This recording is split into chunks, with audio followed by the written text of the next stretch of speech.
Very good evening. This is Professor Venkatesubramanian.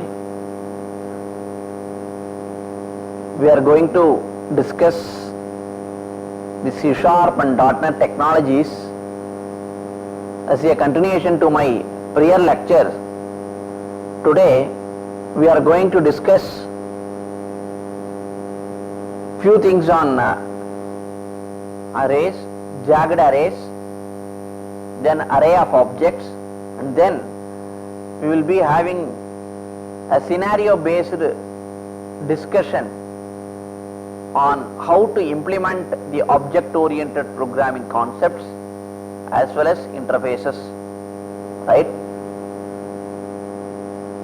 So in our second unit we had the detailed discussion about classes and objects, and then the inheritance concept, which could be treated as one of the object oriented technique, and then we had the discussion on polymorphism, right?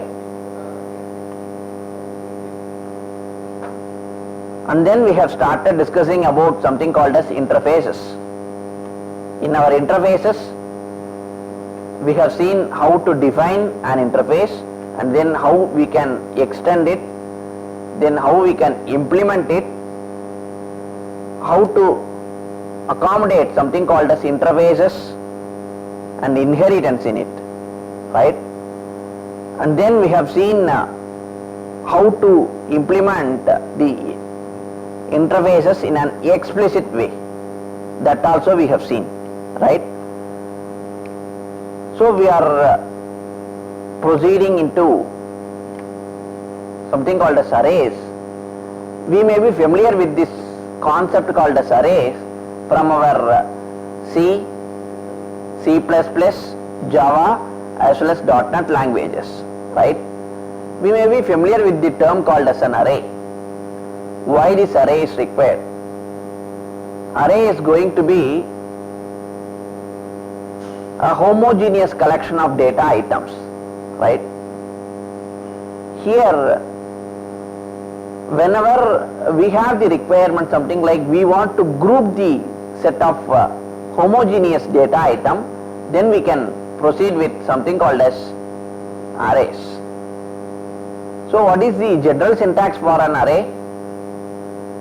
It will start with the access specifier, then followed by data type, then the square bracket will also be represented, and then we will be having the array name, and then the keyword new will be provided, then the data type followed by the size of an array. So this is going to be the general syntax, and with the help of something called as an index we can access the elements, right? If you want to store the element, then the same index is going to be utilized, right? With the help of the index we can store as well as we can retrieve. If we have any kind of requirement, we can perform any kind of modification on the contents of an array.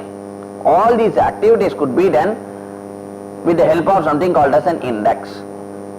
That we may be familiar, right? With the help of looping constructs, something like for loop, while loop or do while, anything can be taken into an account. With the help of that we can access the elements of an array, right? So in this way the arrays can be utilized, and as a continuation to that arrays we are going to have a discussion on how jagged arrays can be utilized. Actually, what do you mean by a jagged array? We may be familiar with single dimensional array, two dimensional array as well as multi-dimensional arrays, right? In our jagged array, it is going to be slightly differ from two-dimensional or multi-dimensional arrays. Why? In the sense, as far as our multi-dimensional arrays are concerned, if we are creating an array with the size 3 by 3, then all the content are to be filled. In the sense, if we are creating an array, then each row will be having equal number of columns. Assume that you are creating an array with m cross n. In the sense, m rows as well as n columns are going to be there. So the number of columns will not be getting differed for each row. That is the primary setup of multi-dimensional arrays, right? Or our two-dimensional arrays also, the same scenario will be followed. But that is not the case with something called as jagged array. Why? In the sense, in our or where this jagged array can be utilized. In the sense, if we have the requirement that each row will be having various number of columns, then that could be called as jagged array. So technically speaking, jagged array is going to be an array of arrays, nothing more, right? So each array will hold another array with variety of length or vary with the length. That could be called as jagged arrays, right? So each array is going to be specified with the help of same index alone, right? So here you can see a figure is there to represent how a jagged array could be created. Prior to that, a syntax as well as an example has been provided here. So what is the general syntax for jagged array creation? It is going to be quite simple. Something like data type followed by the square bracket will be given, right? Jagged array, as I told you earlier, it is going to be an array of array. That's why we can't bring up something called as or we cannot have a jagged array as a single dimensional array. Obviously it is going to be two-dimensional array alone, right? So as far as our jagged array representation is concerned, it will be written something like int followed by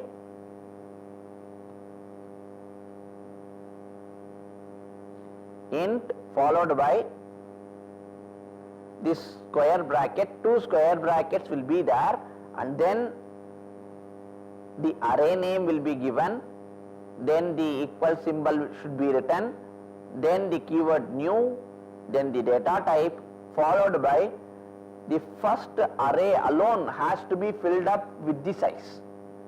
That represents that how many number of rows are going to be there in this jagged array. And our column representation will be kept as empty when we are trying to declare, right? So this is going to be the general syntax as well as a simple example for declaring an array, that is declaring an jagged array. So jagged array is going to be the name of the jagged array we are creating with the type called as an integer, nothing more. Okay. So we have stated 5 is going to be the number of rows. So here we have created 5 rows. It will start with 0 and it will end up with 4. So each row will be having an array, but the size has not been specified. Like this, a jagged array index can be created, right? We'll see a simple example on how a jagged array can be created. See here, we are writing a class called as program, right? We are creating a class called as program, and within that we have the main method with us, right? So this is going to be the declaration we are performing for a jagged array. Jagged array equal to new int of 4. That means that we are creating a jagged array with the size called as 4. You can see here we are doing a separate declaration as well as initialization we are doing for each and every row, right? You can see here jagged array of 0 equal to new int of 2. That means that 0th row which is going to hold only 2 elements. So as far as our jagged array is concerned, we can create an array of arrays with various sizes, right? But this cannot be done with something called as single dimensional array or double dimensional array or 2-dimensional array or multi-dimensional array, right? Reason is that if we are creating an m cross n matrix, what will happen? We are supposed to have m rows as well as n columns. For each row we are supposed to have n columns. If we don't have, we cannot skip like that. So what may be the real-time example for this jagged array? In the sense, we might have heard about something called a sparse matrix, right? You might have heard about something called a sparse matrix. What is the nature of the sparse matrix? In the sense, we cannot expect that matrix all the elements will be filled up. Something like that we cannot expect. Assume that we are creating a 3x3 matrix or 3x4 matrix. That means that we are having 3 rows and 4 columns. So we may think that it will be having 12 elements in it, but in reality we cannot expect something like that, right? It will be something like this: 1, 2, and then 3 we don't have, 4, and then we have 6 here, we have 7 here, we don't have 8, we have 9, we have 10. That's it. You can find some empty spaces for 3, then 5, then 8, 11, 12. We don't have any elements in it. This could be called a sparse matrix, right? Where if you want me to explain where this sparse matrix could be utilized, a real-time example is going to be something like a recommendation system. In it you will be finding the reviews for some films by the users. We cannot expect all the users will be providing the rating for all the films, right? So a matrix will be created, right? User U1, U2, U3, and film 1, film 2, film 3, film 4. Like that we have 4 films we have taken into an account. User 1 may be providing some rating for film 1, right, as 4, film 2, 3. Though he has watched film 3 as well as film 4, he may not be providing any data for these 2 things, or he has not watched it. That's why he has not provided. Anything may be the scenario, but we need not to bother. But the reality is that user 1 has not provided any data entry for F3 as well as F4. If you think about U2, he has not watched F1. That's why he has provided something for F2. He has watched F2 and he has given the review points as 4. And this one may be 3. This one may be 5. Like that he can provide. If you think about user 3, he may be providing only for F4 alone, right?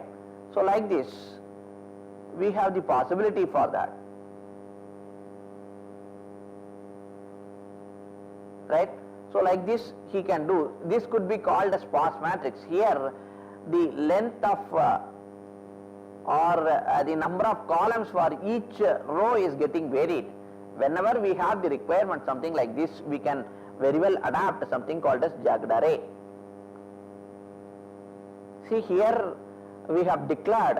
So how the scenario of this one is going to be in the sense 7, 9 and then 12, 42, 26 and 38. And then if you think about the third row, it is going to be 3, 5, 7, 9, 11, 13. And as far as our fourth row is concerned, it is going to be 4, 6, 8. Like this an array will be. So we may be knowing that we are having 4 rows and each row is having a variable length of columns, right? So this could be called as jagged array. We have created and we have assigned a value for it. When you have the requirement to display the contents or you want to perform any kind of changes in it, then we can go with something called as looping constructs. Here also we are proceeding with the same procedure. Int I is equal to 0, I less than jagged array dot length. So this outer loop is meant for representing the row and inner loop is meant for representing each row elements. So that's why this has been limited with the help of jagged array of I dot length. That means that in first row is concerned, it is going to be I dot length is going to be 2. If you think about the second iteration, the second row will be having the length as 4. Third iteration it is going to be 6. Fourth iteration it is going to be 3. So like this it will be proceeded and the contents will be getting displayed, right? At last we are calling something called as control.readline. The reason behind is nothing but we want to have we want to display this until the user presses some keys. That's all about jagged array.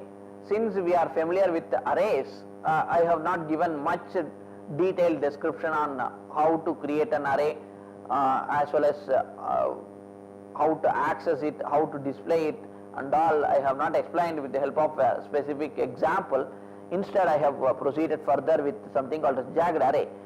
Then we can have a simple exercise or example where this could be utilized, right?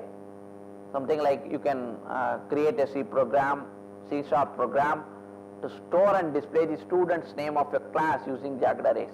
Yes, this could be treated as an example for a jagged array because each student will be having a variable length or each student's number of character on the name will be getting varied. That's why this could be taken. This is going to be one example. Second example is going to be we are supposed to implement this, right? First row will be having only 5 characters. Second row which is having 7 characters in it. Think about the third row which is having only 3 characters. Like this we are finding a variety or variousness in our columns. That's why we want to implement this. These two things could be treated as a practice exercise on how this jagged array could be implemented. Then we are proceeding further to something called as array of objects. Simple array already we have seen, and then jagged array we have seen, and right now we are proceeding further with something called as array of objects. What may be the necessity for array of objects, or actually what do you mean by array of objects? In the sense, we may be knowing that the data types can be broadly classified into 2 types. One is going to be user defined and something else called as built-in, right? We may be familiar with the built-in data types, something like integer, float, character, double, all these things we might have familiar. And class is going to be called as user defined data type, right? Because it can hold a variety of data members within a class. So here you can see that we are creating a class called a student, right? We are creating a class called a student which is having the data member something like roll number, age. These 2 things are going to be of integer type. Then name which is going to be of string type, right? These 3 elements we are going to retain as the data members of student class. Then we have a method called a setInfo. In it we have three arguments we are trying to pass, something like roll number, age and name we are passing. Then if you think about the print info method, what is happening, we have the console.writeLine. With the help of that we are displaying all these things, nothing more, right? Then if you think about the class called as program, we have the main method with us, right? We are creating an object for student class itself. What is the general nature of our general syntax for creating an object for a class, which is going to be class name followed by the square bracket, right? Sorry, class name space object name equal to new class name of. This is going to be done for creating an object. If we have the requirement, something like we want to create a set of objects, then we can go with creating an object as array of objects. So class name, then the square bracket followed by the object name equal to new class name of 2. That means that we want to create a 2 student object, right? You can see here how you can initialize the objects. It could be done something like s of 0 is equal to new student, s of 1 is equal to new student. Like that, if you have done, then the objects will be initialized also. Then what is our next step? S of 0 dot set info. If you call this set info, what will happen? You will be having the provision for writing the content or writing the data into the data members. So Harry 101 25. Harry is nothing but the name, 101 is going to be the roll number, and 25 is going to be the age. Like that we have passed, and we want to display the content. That could be done with the help of print info method. S of 0 dot print info, if you call, it will be displaying it as Harry 101 and 25. If you think about this one, this will be writing Potter 102 27. Potter is going to be the name, 102 is going to be the roll number, and 27 is going to be the age. Like that, you have the provision for writing the contents, and then we have the print info method with us. With the help of that we can display it. Fine. So in this way we can create an array of objects. Why these two things has been discussed in the sense, in our scenario based discussion, scenario based question is going to be discussed right now. In it, the combination of jagged array as well as array of objects are to be taken into an account. For that we have seen these topics here. See, a scenario based question has been displayed here. I will be reading out what all the scenario has been stated, and we can understand it, how we can do or how we can bring up a solution for this. Swagatam Corporation has decided to collect and store the data of their customers, right? And they are interested in developing a menu driven program or menu driven application, right? So as a programming expert, we are supposed to develop a C# application to retain the customer data with the following specifications, right? We are supposed to create a customer info interface, right? A customer info interface is going to be created. We may be knowing that customer info interface is meant for retaining some abstract methods. So here also we have some abstract methods, something like store info is available with us, get info, search info, and get all. So these are all 4 methods which are declared as an abstract. That means that we don't have any definition on these 4 methods, right? And then we have a class called as customer, which is going to hold the attributes, something like customer name should be there, then customer number, Actually this customer number is going to be utilized or is going to be available to us in the form of unique, right? So uniqueness has to be maintained with the help of this customer number, and then the city, state as well as PIN code, all these details are going to be there for a single customer, right?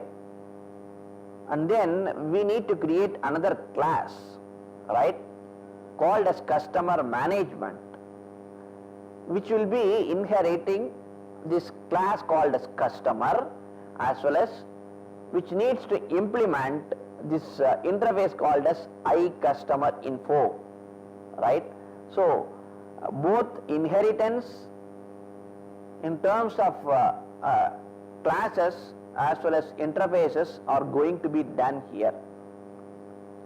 So the class called as customer management will be inheriting the class called as customer, as well as will be implementing an interface called as iCustomerInfo. Okay, fine.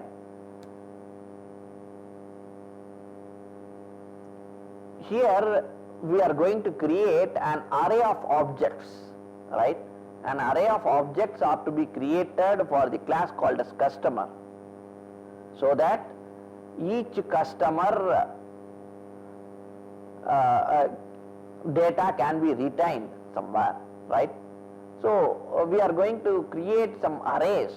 With the help of that arrays, we are supposed to hold all these details, right?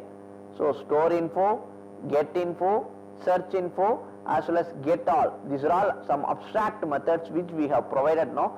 So these methods are to be defined. Since it has been stated as abstract method, what is our requirement?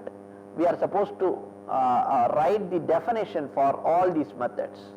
If we have done it, then this customer management class will become as a concrete class. Else this customer management class will also be treated as an abstract class.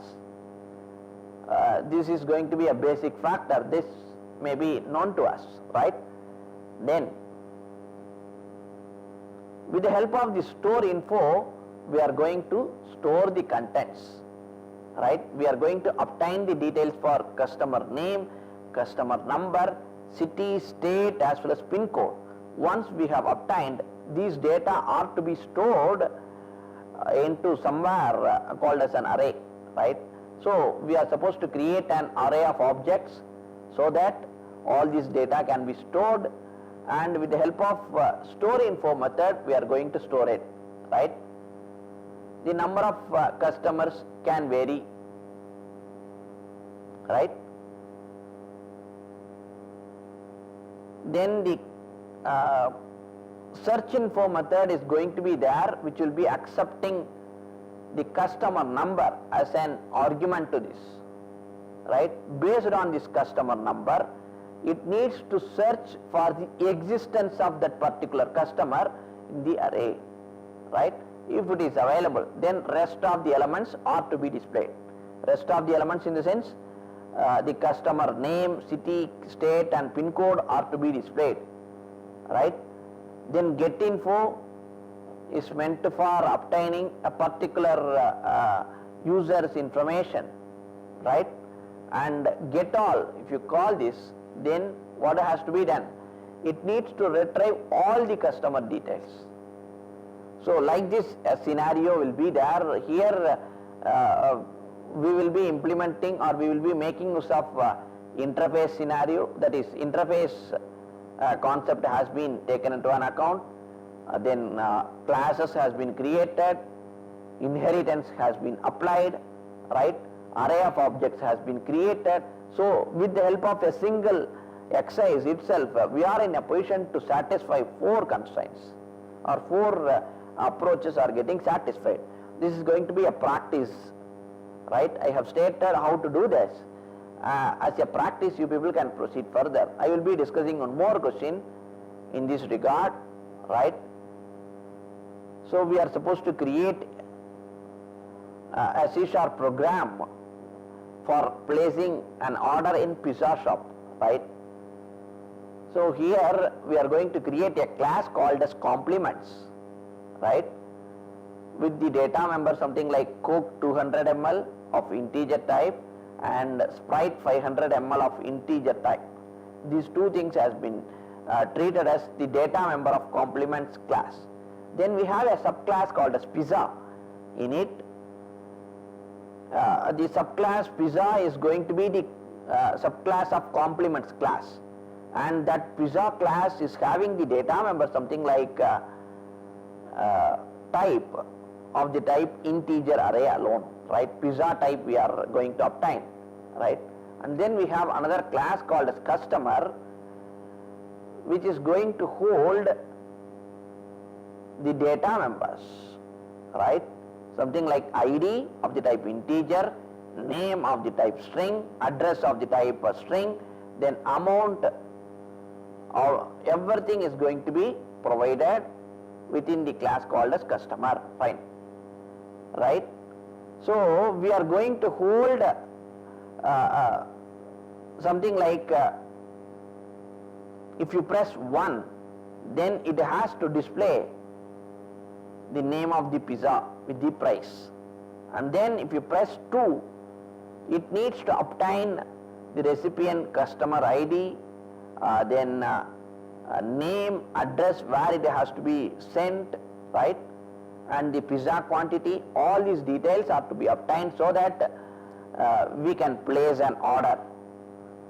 If you think about third option, if you click that, then what will happen? It will be showing the history of transactions along with the complements whatever we have given, and if you press 4, we can place the order, right? Fine. Then what are all the scenarios we have included? Something like customer must specify the pizza items and other details to order. Yes, we are supposed to enter all these details, then only we can proceed further, right?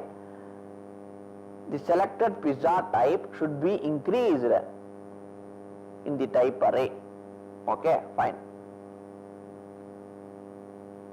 Then the selected amount will also be, we are supposed to calculate based on the selected items, right? If the purchase is exceeding 500, then a Coke can be given as a complement.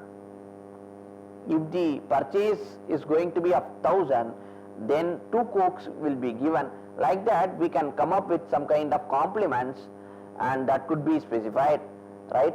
So what are all the other constraints we are supposed to satisfy? If you press place an order, we are supposed to obtain all these details, and then the complement details are to be given. If we have not given anything, then what has to be done? It needs to come up with some kind of warning message, right? If we have not entered anything but we are trying to place an order, then it should display an error message, something like we are supposed to specify something, right? In the same way, if we are selecting something or if we are specifying something which are out of stock, then it needs to stay out of stock. Like that, you can keep on including any kind of constraints, and then at last you can display the history of that is, you can display the history of transactions which are happened, right? So this may be treated as another scenario which will be making you to think about how to create class, then inheritance, and then if required array of objects can be done, and the jagged array can also be done, because each customer may vary on purchase, right? He may be purchasing a pizza, one item, like that you can do that. Okay, so hope this session gave you an detailed description on how to make use of arrays, jagged arrays, array of objects, as well as some scenarios has been discussed, so that you will be in a position to understand how to implement in the real time. Okay, thank you, students.